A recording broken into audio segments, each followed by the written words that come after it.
በላይ ዝግ የነበረው የመቀሌ ከተማ የከንቲባ ጽሕፈት ቤት ተከፍቶ ዶክተር ደብረጽዮን ገብረ ሚካኤል የሚመሩት ህወሓት የመደባቸው ከንቲባ ገብተውበታል። የምስራቃዊ ዞንና የአዲግራት ከተማ አስተዳደሮችም እንዲሁ ደብረጽዮን ገብረ ሚካኤል በሚመሩት ህወሓት ቁጥጥር ስር ውለዋል። በደቡባዊ ምስራቅ ዞን አዲጎዶም፣ የሳምረ እንዲሁም የሀገረ ሰላም ከተሞች የጊዜያዊ አስተዳደሩ መዋቅሮች በህወሓት ተመራጮች መተካቸውን ተገልጿል። ጉባኤ ያካሄደው ህወሓት የሾማቸው የመቀሌ ከንቲባ ረዳኢ በርሀ፣ የምስራቃዊ ዞን ዋና አስተዳደር ፍስሐ ኃይላይ ዛሬ መጋቢት 4 2017 ዓ.ም በህዝብ ታጅበው ወደ ጽሕፈት ቤታቸው መግባታቸው አስታውቋል።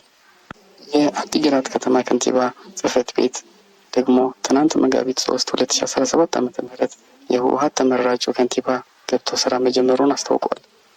ድርጊቱ ያወገዙ በጊዜያዊ አስተዳደሩ የተሾሙ የመቀሌ ከንቲባ ብርሃኑ ገብረ ኢየሱስና የምስራቃዊ ዞን ዋና አስተዳዳሪ ሰሎሞን ቱኩ ህገወጥ ተግባሩን የፕሪቶሪያ የሰላም ውል የሚጻረር በመሆኑ ከማወገዝ ባለፈ እስከ መጨረሻው እንደሚታገሉት በመግለጽ ወጣቱ ከግጭት ርቆ ተደራጅቶ እንዲታገል መልእክት አስተላልፏል።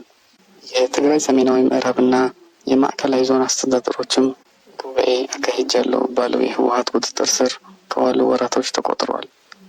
የትግራይ ደቡባዊ ዞን ከተማ እስካሁኗ ሰዓት ደቂቃ በጊዜያዊ አስተዳደር ሹመኞች እጅ ይገኛሉ። ይህ እንዲህ እንዳለ ፕሬዝዳንት ጌታቸው ረዳ የሚገኝባቸው በርካታ የጊዜያዊ አስተዳደሩ የስራ ኃላፊዎች ወደ አዲስ አበባ መጓዛቸውን የመቀሌ ቤተሰብ ምንጮች ገልጸዋል።